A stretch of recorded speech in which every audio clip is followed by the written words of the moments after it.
पुन्हा एकदा परमेश्वराचं वचन गाजवण्याची संधी त्याने दिली, पुन्हा एकदा ही सहभागिता आपल्याला दिली, त्याबद्दल त्याचे आभार मानूया.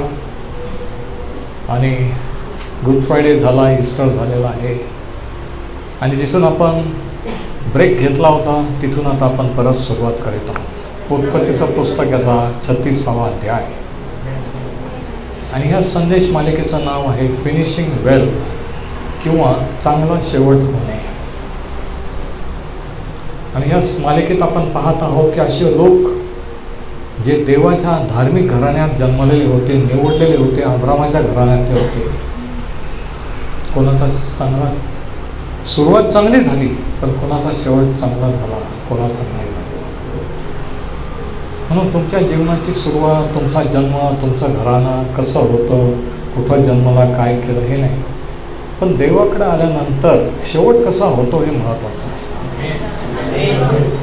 आणि आजच्या संदेशाचं शीर्षक आहे एक यशस्वी माणूस जो देवासोबत अपयशी ठरला. एक यशस्वी माणूस जो देवासोबत अपयशी ठरला. A successful man who failed with God. आणि शास्त्रभाग आहे उत्पत्ती 36. आणि हा माणूस कोण, कोणत्या बाबतीत तो यशस्वी होता आणि कोणत्या बाबतीत तो अपयशी ठरला, हे आजच्या संदेशातून, या गोष्टीतून आपण पाहणार आहोत. काही वेळेस ज्यावेळेस आपण कब्रस्थानात जातो, एखाद्याच्या अंत्ययात्रेला, अंत्यविधीला किंवा इतर वेळेस, तर तिथं वेगवेगळ्या प्रकारच्या कबरी असतात, वेगवेगळ्या लोकांचे नावं असतात. आणि काही वेळेस मी गेल्यानंतर उगीच सर्वत्र फिरून पाहत असतो, नावं वाचत असतो. कोण ओळखीचे लहानपणी होते, कोण कुठे होते, काय. आणि त्याच्यावर त्या टूमस्टोनवर त्यांची जन्मतारीख लिहिलेली असते, मृत्यूचे दिनांक लिहिलेले असते. काही जण ओळखीचे असतात, काही जण नसतात. आणि फक्त त्यांचा जन्म आणि मृत्यू एवढंच लिहिलेलं असतं. त्यांच्याशी आपला संबंध आलेला नसतो. ते कोण होते, त्यांचं लाईफ कसं गेलं, त्यांनी काय केलं, काहीच आपल्याला माहीत नसतं. तसं ह्या अध्यायामध्ये असे काही लोक आहेत, असे काही नावं आहेत की ज्यांचं लाईफ, जीवन कसं होतं, त्यांनी काय केलं आपल्याला माहीत नाही आहे. जसेच्या कबरेवर दिलेले नावं, जन्म, मृत्यू मध्ये काय झालं आपल्याला माहीत नाही. तसे नावं ह्या अध्यायामध्ये उत्पत्ती 36 मध्ये आपल्याला आढळतात. आणि आपल्याला वाटतं की हे कशासाठी शास्त्रात काय संबंध, पण शास्त्रात कोणताही व्यर्थ लिहिलेलं नाही. व्यर्थ एकही शब्द शास्त्रामध्ये नाही आहे. Praise the Lord. जोपर्यंत आपल्याला समजत नाही तोपर्यंत आपल्याला ते वाटतं की कशाला लिहिलं. जेव्हा समजतं तेव्हा असं वाटतं की अरे खरंच हे त्याच्यातून आहे. आणि काही लोक ज्यांनी कार्य केलेलं असतं त्याचा थोडक्यात उल्लेख त्यांच्या कबरेवर, त्यांच्या टूमस्टोनवर, त्या दगडावर कोरलेला असतो. त्यांची आठवण म्हणून राहते. ते जरी वारलेले असले, ते जरी ह्या जगात नसले तरी त्यांची आठवण, त्यांचं स्मरण हे कायमचं जगामध्ये राहतं, लोकांच्या लक्षात राहतं. म्हणून माझा प्रश्न आज असा आहे की एक दिवशी आपलाही अंत होणार आहे. तुमची आठवण कशासाठी राहील? कोणत्या गोष्टीसाठी लोक तुमची आठवण करतील? कोणतं आठवण, कोणतं स्मरण आपण मागं ठेवून जाऊ? ह्या जगामध्ये, ह्या आयुष्यात असताना आपल्याला नेमकं काय साध्य करायचं आहे, काय मिळवायचं आहे? नाव, प्रसिद्धी, पैसा, अधिकार, सत्ता, काय, कशासाठी, काय एम, काय गोल, काय काय मिळवायला निघालेलो आहोत? हे आपण ह्याच्यातून पाहू. आता 36वा अध्याय वाचल्यावर आपल्याला वाटतं की ह्या गोष्टीचा आपला काही संबंध नाही, या लोकांचा, या नावांशी काही संबंध नाही. की हे लोक कोण होते, कसे होते, जे जवळजवळ 4000 वर्षापूर्वी होऊन गेले, ज्यांची नावं देवाच्या वचनात कायमची लिहून गेली. विचार करा, देवाच्या वचनात नाव येणं म्हणजे साधी गोष्ट आहे. टी व्हीवर नाव येणं, पेपरला किंवा यांच्यात गोष्ट वेगळी, पण शास्त्रात देवाच्या वचनात देवाने नाव लिहून ठेवणं याच्यापेक्षा मोठं, याच्यापेक्षा महान थोर असं काही नाही. आणि म्हणून हा अध्याय वाचणं म्हणजे जसं काय सिमेट्रीतून फिरणं आणि एकेकाचे नावं वाचणं आणि कोण होते कसे हो, कधी वारले कधी जन्माले.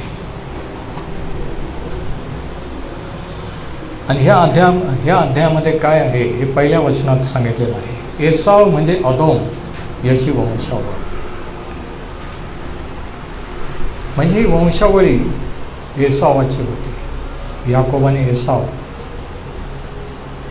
इसाकाचे 2 पुत्र आणि इसाक जो अब्रामाचा एकुलता एक पुत्र, आणि याचे 2 पुत्र आहेत. एसाव म्हणजे अदोम, याचं दुसरं नाव अदोम असं आहे. इंग्लिशमध्ये ईडम किंवा इदोम ह्याची वंशावळ. आणि मग ती वंशावळ आहे आपण काही वचनं, काही गोष्टी वाचू. मला नाही वाटत तुम्ही कधी हा अध्याय वाचलेला असेल, कारण सहसा कोणी वाचत नाही. मी पण बरेच वर्ष वाचलेलं नव्हतं, पण आपण आता ॲक्च्युली वाचूया. एसावाने कनानी कन्यातून बायका केल्या. एलोन हित्ती याची कन्या आदा, सिबोन हिवी याची नात म्हणजे अनाची कन्या अहिलामा, आणि इश्माईलाची कन्या नबातोताची बहीण बासमत ह्या बायका त्याने केल्या. शास्त्रात बघायचं आहे. एसावापासून आदेला अलिफाज व बासमतीला रघुएल हे पुत्र झाले. आणि अहलिबामेस येऊश यालाम व कोर हे झाले. हे एसावाचे पुत्र हे त्यास कनान देशात झाले. म्हणजे कनान देशात एसावाने काय केल्या की कनानी कन्यातून बायका केल्या. दुसऱ्या वचनात सांगितलेलं आहे की देवाने सांगितलं नव्हतं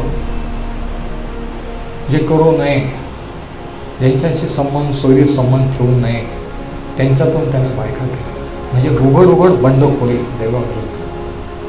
बघा. आणि मग वचन 6, मग एसाव आपल्या स्त्रिया, पुत्र, कन्या, आपली घरची सर्व माणसं, आपली गुरंढोरे व जनावरे आणि कनान देशात संपादिलेले धन ही सर्व घेऊन याकोब राहत होता तेथून दूर देशी निघून गेला. एसाव आपल्या भावाची भेट झाल्यानंतर त्याच्या बायका मुलं घेऊन त्याची इस्टेट प्रॉपर्टी, त्या काळात असलेली जनावरं, गुरंढोरं, शेळं, मेंढरं ही घेऊन आणि धन संपत्ती दूर देशी निघून गेला. म्हणजे भावापासून कायमचा वेगळा.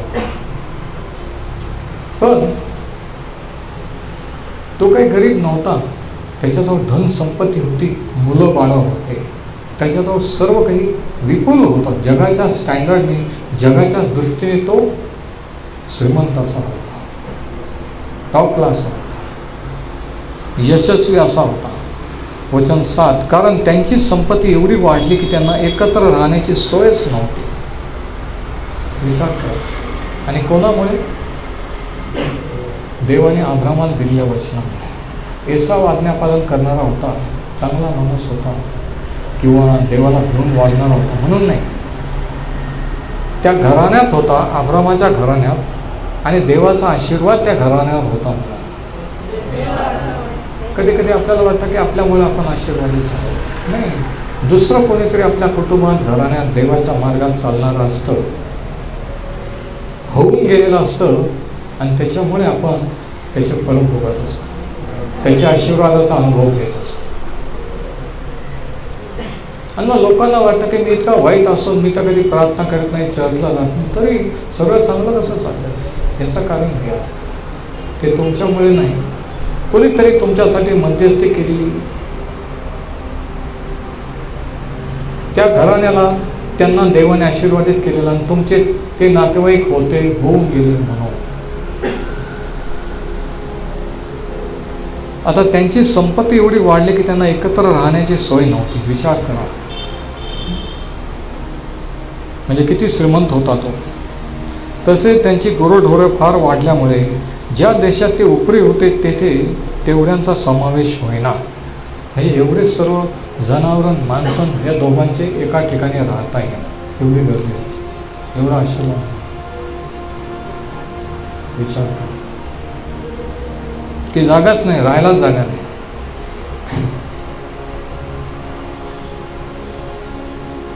म्हणून एसाव सेईर नामक पहाडी प्रदेशात वस्ती करून राहिला. एसाव हाच अदोम. पहिल्या वचनात पण सांगितलंय एसाव म्हणजे अदोम, आणि ह्या वचनात पण सांगितलंय एसाव हाच अदोम. आणि ज्या वेळेस शास्त्रात एखादी गोष्ट रिपीट येते, डबल येते, म्हणजे काहीतरी आहे, हे सिग्नल आपण ओळखायचं असतं. म्हणून घाईघाईने कधीच शास्त्र वाचायचं नसतं. एक शब्द महत्त्वाचा असतो, कारण ते देवाचं वचन. कसं तरी गडबड वाचायचं आणि संपून टाकायचं तसं नाही. तसं कधी आयुष्यात तुम्हाला कळलं नाही. देवाचं वचन म्हणून वाचा, तुम्हाला बरोबर कळलं. आता तिथं स्टोरी अशी आहे की एसाव त्याचं घरदार, त्याच्या बायका मुलं घेऊन, जनावर घेऊन दूर देशात निघून गेलेला आहे. का?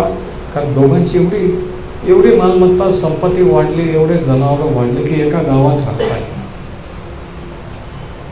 यांचीच गर्दी झाली. लोक म्हणले की तुमचीच गर्दी, आमचं तर काही नाही, तुमचेच घरं, तुमचेच जनावर, तुमचंच सर्व. मग यांनी ठरवलं की आता आपण वेगळं व्हायचं. तो वेगळा झाला.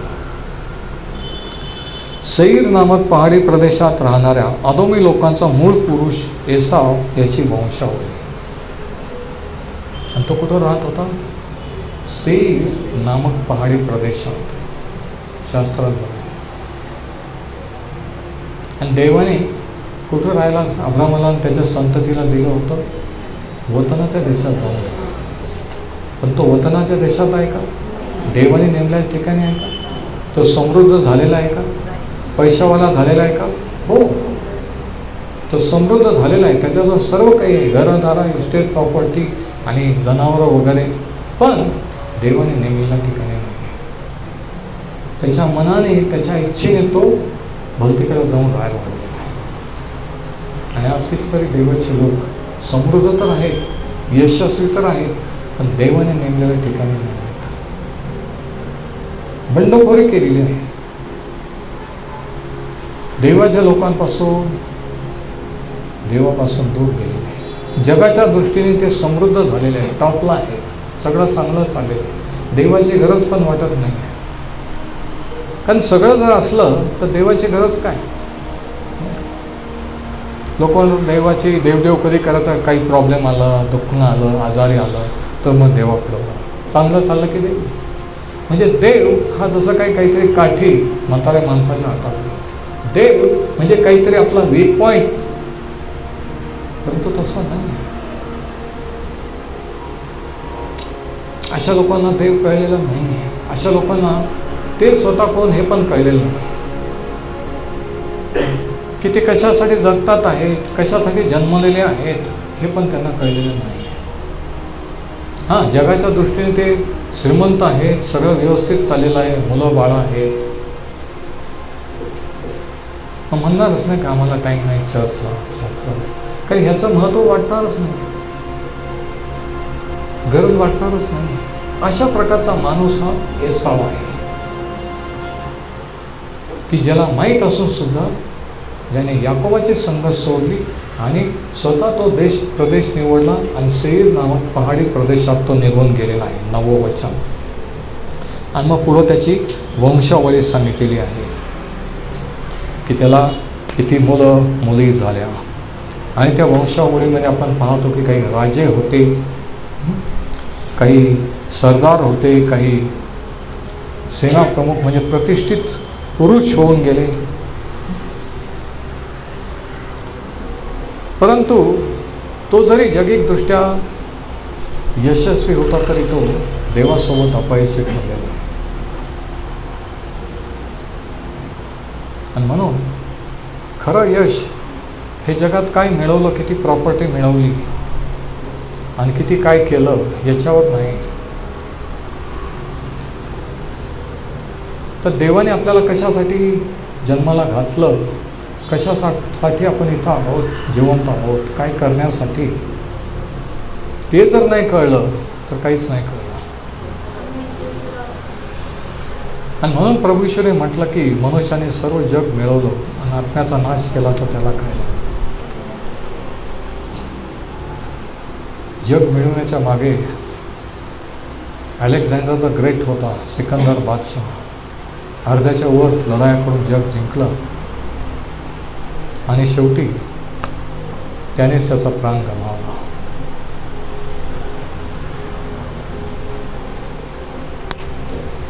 आता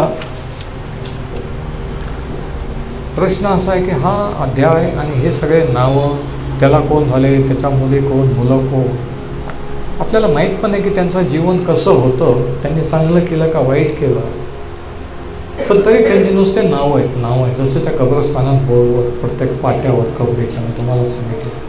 आपल्याला माहीत पण आहे की लोक कोण होते, कसं जीवन होतं, कसं लाईफ होतं, काय, नुसते नावं.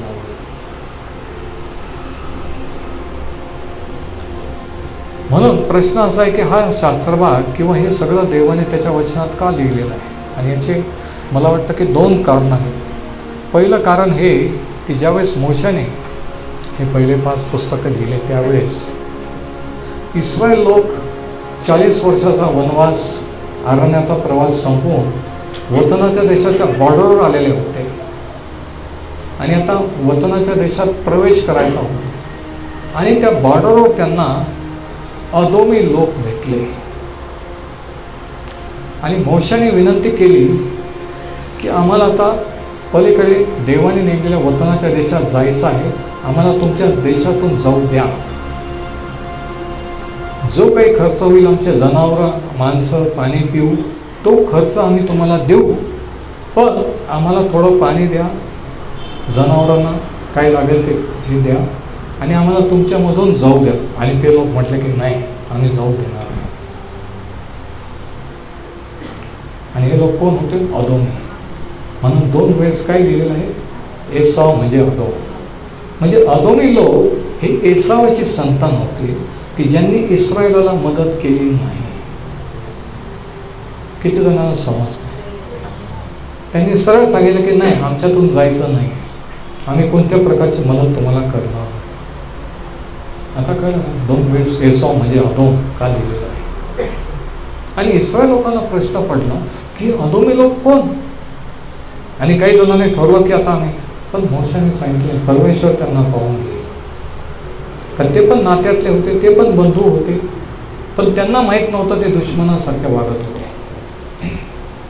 तर पहिलं कारण हे की इस्रायल लोकांना माहीत पाहिजे की हे अदोमी लोक कोण आहेत, म्हणून हे वंशावळी हा 36वा अध्याय लिहिलेला आहे. दुसरं कारण हे की एसावाचं जीवन हे किती स्वार्थी, किती भ्रष्ट, किती देवापासून दूर होतं आणि त्याचा परिणाम काय होतो हे इस्रायल लोकांना आज आपल्याला कळावं म्हणून हे 2 कारणं आहेत की हा अध्याय शास्त्रात आहे. 36व्या अध्यायामध्ये 2 रस्ते आपल्या पुढे ठेवलेले आहेत. 2 roads are set before us. एक रस्ता, एक मार्ग जगिकरित्या यशस्वी होण्याचा, श्रीमंत होण्याचा, टॉपला जाणे, जगाच्या मार्गाने यश संपादन करण्याचा, सत्ता मिळवण्याचा, नावलौकिक कमवण्याचा. आणि दुसरा मार्ग देवाचं आज्ञापालन करून देवाच्या मार्गात चालण्याचा. आणि या 2 मार्गाने चालणारे हे 2 मुलं होते, एसाव आणि याकोब. याकोबाचा मार्ग कसा आपण पाहिला, जरी तो तसा होता तरी त्याचा शेवट चांगला, शेवटी तो देवाकडे आला, देवाच्या हाताने. पण हा माणूस कधीही देवाकडे वळला नाही, समृद्ध झाला, पुढे देवापासून अजून लांब गेला. 2 मार्ग आपल्यापुढं ह्या अध्यायात सेट केलेले आहेत. जगाचा मार्ग वस्तू मिळवून देतो आपल्याला, इस्टेट, प्रॉपर्टी, नाव, गाव, प्रसिद्धी, नावलौकिक, जी मरण पावल्यानंतर सगळं इथंच ठेवून जावं लागतं, काहीच घेऊन जाऊ शकत नाही. थोडे दिवस लोक आठवण करतात, नंतर विसरून जातात, तोंडावर कौतुक करतात. परंतु देवाच्या मार्गाने जर चाललं तर आपलं स्मरण आणि आपण जे केलेलं कार्य, ही आठवण ही कायमची राहून जाते. कोणीतरी म्हणतं की त्यांच्यामुळं मला देवाचा मार्ग कळला, त्यांच्यामुळे मी आशीर्वादित झालो. म्हणून शास्त्र सांगतं की धार्मिकाचं स्मरण कायम राहते. दुर्जनाचं नाव नष्ट होतं, पण धार्मिकाचे स्मरण कायम राहते.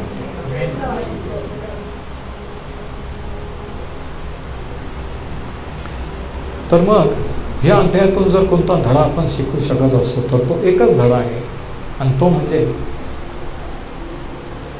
जरी आपण जैविकदृष्ट्या यशस्वी झालो, यश मिळवलं, पण देवासोबत जर अपयशी ठरलो तर आपण अपयशीच ठरलो.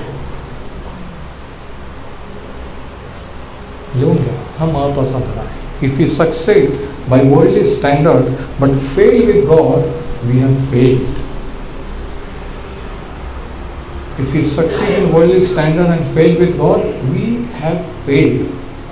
जर आपण जैविकदृष्ट्या यशस्वी झालो, श्रीमंत झालो, प्रसिद्ध झालो, पण देवाबरोबर जर अपयशी झालो तर आपण अपयशीच ठरलो. का? कारण जगातून जे मिळवलेलं आपण काहीच घेऊन जाणार नाही, सगळं इथंच ठेवलं आहे. म्हणजे संगती घेऊन जाणार, त्याच्या मागं आपण लागला पाहिजे. आणि आपल्या संगती काय राहणार तर आपलं कॅरेक्टर, आपला स्वभाव किंवा आपलं आत्मिक जीवन. शरीर मातीला माती मिळेल, पण स्वभाव, कॅरेक्टर जो आहे तो आत्म्यासोबत कायमचा सदा सर्वकाळ आहे.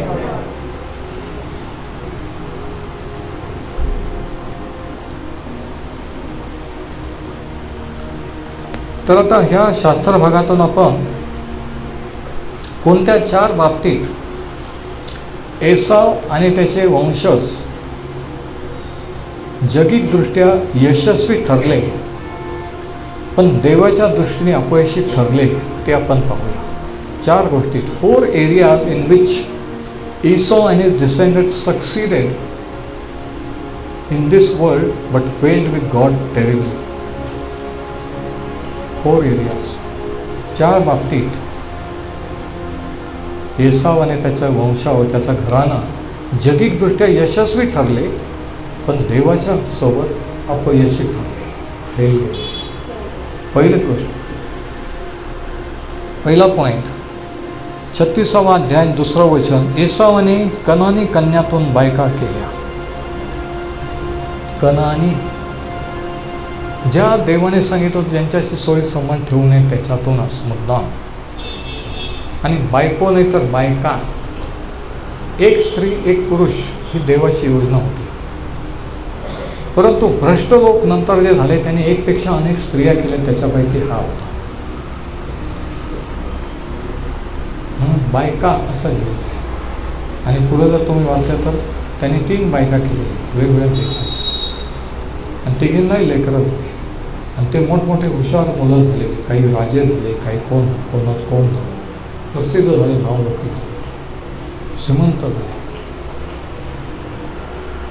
24वा अध्यायाचं 3रं वचन, उत्पत्ती 24:3, जेनेसिस 24:3. मी तुला परमेश्वराची, आकाश पृथ्वी यांच्या देवाची शपथ घालून सांगतो की ज्या कनानी लोकात मी राहत आहे त्यांच्या कन्यातील कोणी माझ्या पुत्रांना नवरी पाहू नको. हे अब्रामाने त्याच्या सेवकाला सांगितलं होतं जेव्हा तो इजाकासाठी मुलगी पाहायला निघाला, की कनानी त्याच्यातील मुली पाहू नको. म्हणजे एसावाच्या आजोबांनी हे सांगितलं होतं अब्रामाने, आणि याने काय केलेलं आहे, त्याच कनानी मुली पाहिजे. 36व्या अध्यायाच्या 2ऱ्या वचनात आपण वाचतो की एसावाने कनानी कन्यातून बायका केल्या, है ना. जे करायला नको सांगितलं होतं तेच केलं. नाही पण त्याला काय होतं, पुढं बघा तुम्ही काय होतं. काहीतरी होत असतं म्हणून देव सांगतो की असं करू नको, त्याच्यामध्ये काहीतरी कारण असतं. पण मनुष्य स्वभाव, पापी भ्रष्ट स्वभाव काय, त्याला काय होतं, करून पाहू मग बघा आणि परिणाम भोगा. आयुष्यभर भोगान तुमच्या पोराबाळा नाही भोगायला लावा. बसू नका, देवाचा उपवास व्हायचा नाही. मनुष्य जे पेरतो त्याचीच कापणी करेल. आज जी परिस्थिती आहे कौटुंबिक, आर्थिक, आत्मिक तुमची, तुम्ही जे पूर्वी पेरलं त्याच्यामुळे आज आहे, आणि आज जे पेराल ते पुढं काय होईल त्याच्यावर अवलंबून आहे. तेच जर करत राहाल तर पुढं तसंच होणार. पण आज जर तुम्ही बदल टर्न घेतला तर चांगलं पेरणी करायला लागले तर त्याचं पीक तुम्हाला. 26वा अध्याय 34वा वचन, उत्पत्ती 26:34. एसाव 40 वर्षाचा झाला तेव्हा त्याने बैरी हित्ती याची कन्या यहुदीत व एलोन हित्ती याची कन्या बासमत ह्या बायका केल्या. एक सोडून दोन, ते पण हित्ती. म्हणून हित्ती, यबुसी या लोकांनी इस्रायलाला विरोध केलेला आहे. पुढं आपण वाचतो यहोशान त्या पुस्तकामध्ये. हे कोणाचे वंशज, एसावाचे. एक यशस्वी माणूस, जगिकदृष्ट्या श्रीमंत माणूस, नावाजलेला माणूस, पण बंडखोर, देवापासून दूर, भ्रष्ट. 28वा अध्याय 9वे वचन.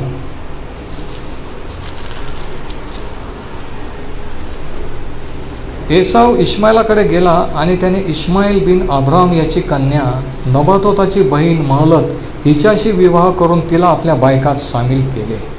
तिसरी बायका.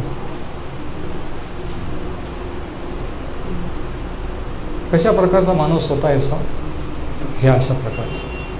म्हणजे असे पण लोक असतात का, हो. आणि याच्यात हाईट ही विषय हे की हा अब्रामाच्या घराण्यातला आहे.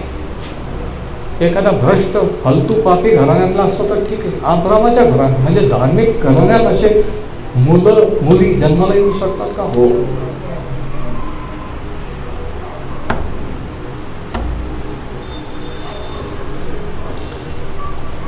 आणि पुढे जर आपण वाचलं 36व्या अध्यायामध्ये की तर आपल्याला हे दिसून येतं की यांच्यातले हे लोक मोठमोठे नावाजलेले राजे वगैरे झाले. आता तो पूर्ण अध्याय वाचायला आपल्याला इतका वेळ नाही आहे. तर ह्या वचनावरून ह्या ज्या त्याने 3 देशाच्या 3 वेगळ्या टाईपच्या बायका केला आणि पहाडीचा प्रदेश निवडला, कनान देश सोडून, याच्यावरून त्यांनी उघड देवाविरुद्ध बंडखोरी केली की मी देवाचं ऐकणार नाही, मी माझ्या आजोबांचं, माझ्या घराचं, मी देवाचा करार पाळणार नाही, मी माझ्या इच्छेप्रमाणे जीवन जगेल, मला पाहिजे तिथे मी राहील, मला पाहिजे तिच्याशी मी लग्न करेन, मला पाहिजे तर किती बायका मी करेन. कशा प्रकारचं लाईफ होतं. आज आपण कोणाबद्दल बोलत आहोत, एसावाबद्दल. आतापर्यंत आपण याकोबाबद्दल पाहिले है ना. जरी चुका केल्या, पाप केला, पण तो परत आला, देवाकडे वळला. पण हा माणूस कधीही देवाकडे आला नाही, उलट अजून लांब गेला. किती जणांना समजते. कदाचित ती तुमची स्टोरी असेल, कदाचित तुम्ही नावाला दाखवायसाठी चर्चला येत असाल. खोटं खोटं विचार करा, असा मी आहे. एसावाचं घराणं सुशिक्षित होतं, त्याच्या कन्या सुंदर होत्या, मुलं मोठे झाले आणि मोठमोठ्या पदावर काही जण राजे झाले, राजघराणे झाले, रिच अँड फेमस, श्रीमंत आणि नावाजलेले असे झाले, वेल सेट फॅमिली, इस्टेट प्रॉपर्टी जगाच्या दृष्टीने. पण त्यांचं जीवन हे देवाविरहित जीवन असं होतं.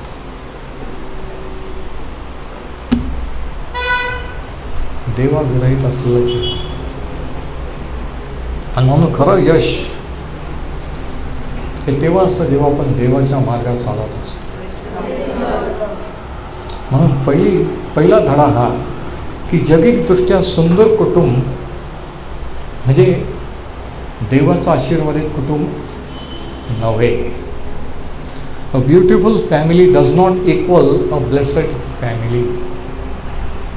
जगिकदृष्ट्या सुंदर चांगलं घराणं म्हणजे आशीर्वादित घराणं असं म्हणता येत नाही.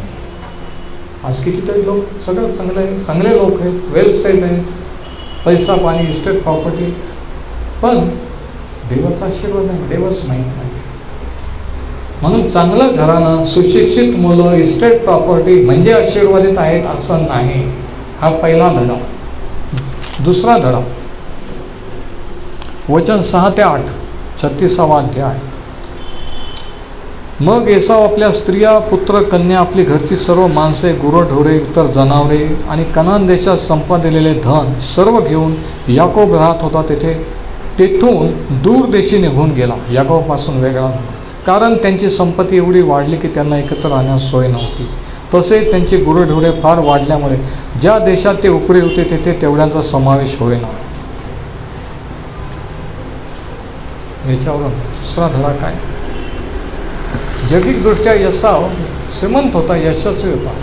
म्हणून दुसरा धडा हा की जगिक संपत्ती ही खरी संपत्ती नव्हे. Material prosperity does not equal true prosperity, true spiritual prosperity. जगिक समृद्धी ही खरी समृद्धी नव्हे. हा दुसरा धडा. लोकांना वाटतं घरदारं, बंगले, गाड्या, बँक बॅलन्स म्हणजे काय, आम्ही खूप आशीर्वादित. लोक त्या वस्तूंना आशीर्वाद समजतात. अरे पण त्या वस्तू तुम्ही मेल्यानंतर ह्या जगात राहणार नाही.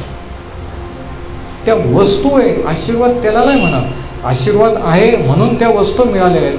जोपर्यंत जगात आहात तोपर्यंत उपभोग घेण्यासाठी. पण त्याला जर आपण आशीर्वाद समजायला लागलो, त्या घरांना, त्या वस्तूंना, त्या प्रॉपर्टीला, तर आशीर्वाद काय हे आपल्याला कळलं नाही. म्हणून दुसरा धडा काय? Material prosperity doesn't equal to spiritual prosperity.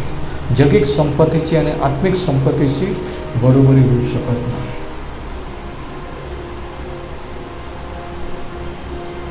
पहाडी प्रदेशात जाऊन राहिला, त्याला काहीच इंटरेस्ट नव्हता. कनान देशात आणि आपल्या आजोबाला देवाने वतन दिलेलं ते ठिकाण आहे.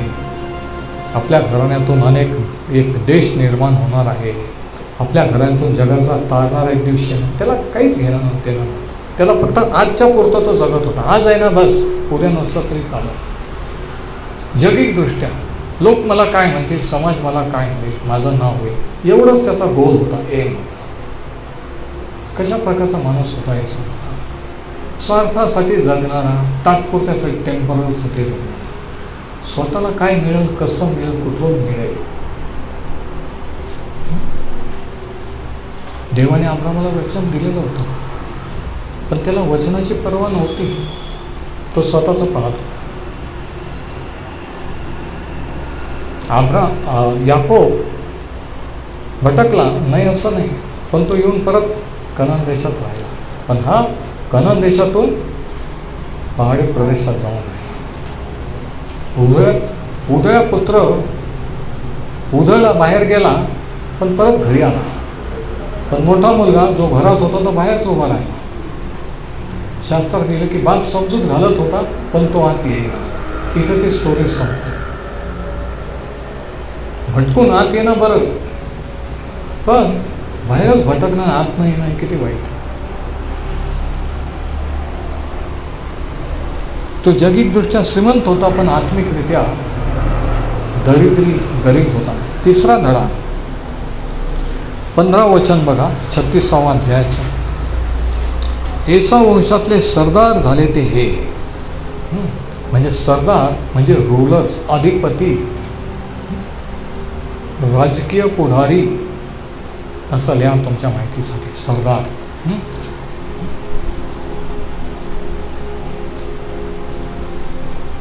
आणि नंतर 31वा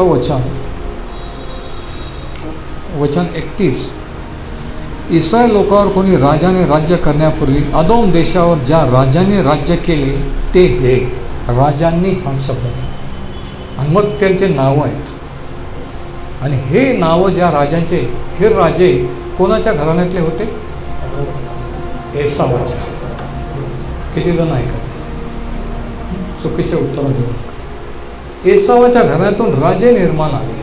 आणि या ठिकाणी 31व्या वचनात दिलं की इस्रायलवर राजा होण्यापूर्वी अदोम देशावर ह्या राजाने राज्य केलं. म्हणजे याच्यावरून काय समजतं की एसावाच्या घराण्यातले त्याचे मुलं नातवंड वगैरे हे राजे मोठमोठ्या पदावर गेले, सत्तेवर गेले, सत्ताधीश झाले, पण देवाच्या दृष्टीने फेल गेले, आत्म्याचा नाश झाला. काय फायदा? तो फार मोठा माणूस अनेक मिनिटात मरून गेला की संपला. पण जर देवामध्ये चालला तर आपल्याला माहिती की तो युगानुयुग जगेल. म्हणून खरं यश हे जगाच्या दृष्टीने यशस्वी आहोत, आपण काय मिळवलं, किती आपल्याजवळ, ह्याच्यावर यश नाही आहे. अनंत काळाच्या दृष्टीने हे आयुष्य, हे जग सोडल्यानंतर आपल्याबरोबर काय येईल, आपण काय घेऊन जाऊ, काय कमवलं, ह्या आयुष्यात काय कमवलं ते नाही. देवाच्या बाबतीत देवाच्या दृष्टी कोणते आशीर्वाद कमवले हे महत्त्वाचे, ती खरी समृद्धी आहे.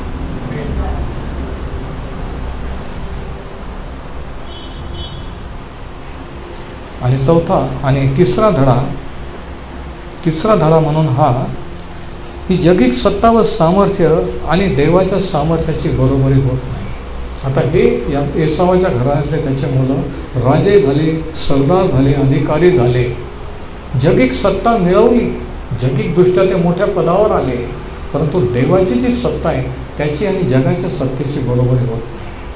म्हणून तिसरा धडा काय? Worldly political power does not equal power with God. Worldly political power does not equal power with God.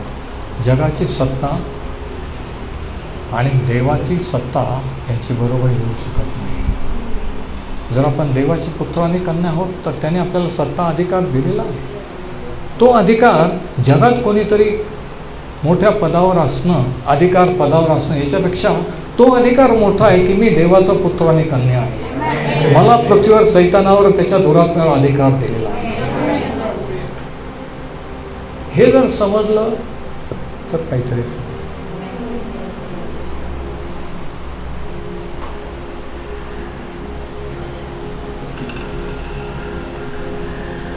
बरेच वेळेस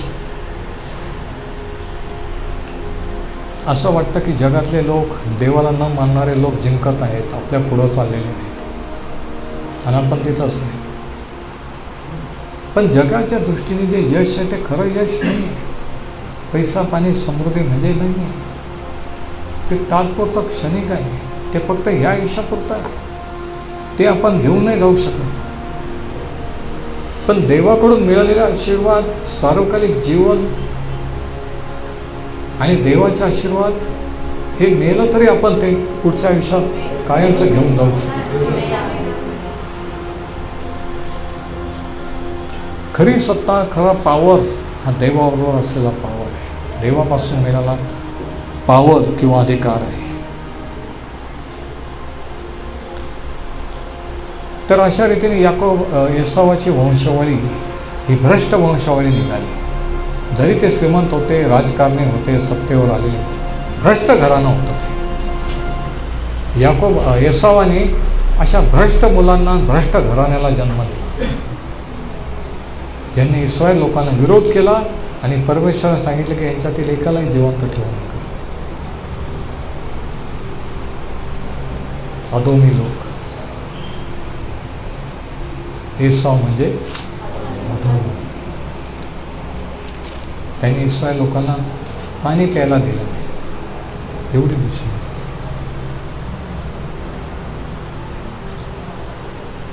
मग जागतिकदृष्ट्या श्रीमंतांनी एवढं सर्व मिळून काय केलं? एसावाने अशा वंशावळीला, अशा खानदानीला जन्म दिला की जे देवाचे लोक इस्रायलांचे शत्रू ठरले, देवाचे शत्रू ठरले. आणि चौथा धडा हा की क्षणिक किंवा तात्पुरती प्रसिद्धी किंवा नावलौकिक हे देवाच्या अनंतकालिक नात्याशी बरोबरी करू शकत नाही. म्हणजे काय? प्रसिद्धी, नाव कमवलं, प्रसिद्ध झालो ह्या जगामध्ये, ते तात्पुरतं आहे, काही वर्षानंतर विसरून जाणार, जग विसरून जाणार ते कोण होते. परंतु देवाची जर ओळख झाली आणि त्याचे आपण पुत्र कन्या झालो तर धार्मिकाचे स्मरण कायम राहते. धार्मिक सदा सर्व काळ जिवंत राहते. परंतु दुर्जन जे आहे ते नष्ट पावतात. एसाव त्याचं घरानं जरी जैगिकदृष्ट्या समृद्ध होतं, श्रीमंत होतं, सगळे नरकात गेले, नष्ट झाले. याकोब जरी तसा होता तरी तो देवाकडे वळला, देवाच्या मार्गात चालले. त्याच्यापासून त्याला 12 पुत्र झाले आणि त्याच्यातून इस्रायल राष्ट्र निर्माण झालं. त्यांचं स्मरण आजपर्यंत आहे. पण एसावचं नाव राहिलं का?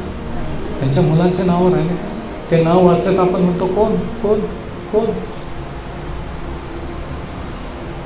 पण ते एवढे मोठे त्या काळात होते, पण आज आपण म्हणतो कोण ते, कशासाठी यांच्या नावं दिली. म्हणजे किती मोठं असलं मीना, पण देवाच्या दृष्टीने जर मोठं नसलं तर लोक म्हणणार कोण कोण तो गवळी, कोण तो समाधान, कोण ते. काहीच नाही. कारण जगासाठी, देवासाठी, दुसऱ्यांसाठी काहीच योगदान नाही आहे. ते त्यांच्या पुरते, त्यांच्या मुलाबाळांपुरते करून गेले. अनंत काळासाठी त्यांनी काही मिळवलं. जे केलं ते इथं राहिलं, ते मरून गेले, ते नष्ट झाले. म्हणून चौथा धडा काय? Temporal fame does not equal eternal recognition with God. Temporal fame does not equal eternal recognition with God. क्षणिक प्रसिद्धी देवाच्या अनंतकालिक नात्याशी बरोबरी करू शकत नाही. जगात किती मोठं झालं, प्रसिद्ध झालं, पण देवाशी जर नातं आहे ते नातं सर्वात मोठं, कारण ते नातं न तुटणार आहे.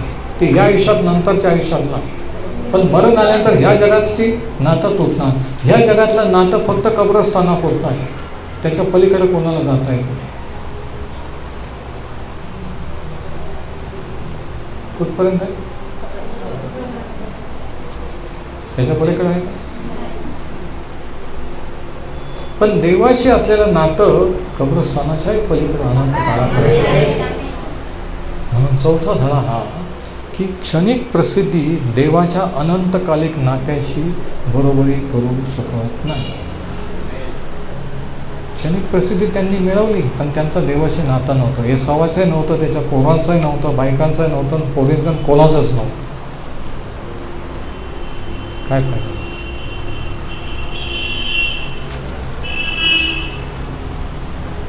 एसाव याकोबापेक्षा प्रसिद्ध होता. याकोबाचे मुलं नावाजलेले नव्हते, ते राजे सरदार नाही झाले, ते गुलाम म्हणून मिस्र देशात राहिले, पण ते देवाचे निवडलेले आशीर्वादित होते. हे पोरं सरदार झाले, राजे झाले, पण हे नाश पावले. जगिकदृष्ट्या खरं यश कोणतं आहे? जगिकदृष्ट्या जे मिळणारं ते खरं यश आहे का? नाही. म्हणून एक माणूस, एक यशस्वी माणूस जो अपयशी ठरला आणि तो होता एसाव. जगिकदृष्ट्या यशस्वी होता, घरदार होते, पोरं मोठमोठे राजे झाले, घराण्यातून राजे निर्माण झाले, सर्व काही हे मिळवलं. देवासोबत अपयशी ठरला. खरं यश जगात काय मिळवलं, किती मिळवलं ते नाही, सार्वकालिक अनंत काळासाठी काय कमावलं हे. आज जर मरण आलं, आज जर आयुष्याचा शेवटचा रविवार असला तर स्वतःला विचारायचं की माझी आठवण कशासाठी लोक करतील, मी काय ठेवून जाईल माझ्या मुलाला.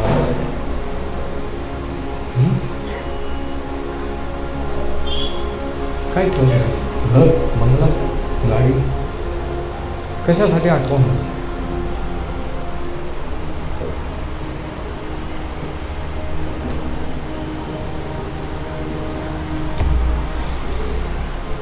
एसावाचे संतान नष्ट झाले, त्यांची आठवण राहिली नाही. पण याकोबाचे संतान 12 पुत्र, त्याच्यातून इस्रायल देश झाला, त्यांची आजही आठवण आहे, कायमची राहिली. धार्मिकतेची संतती टिकून राहते. एसावाचं नाव कायमचं टिकलं नाही, पण याकोबाचं नाव कायमचं राहिलं. कधी वाचलं का शास्त्रामध्ये परमेश्वर म्हणतो मी एसावाचा देव? वाचलं?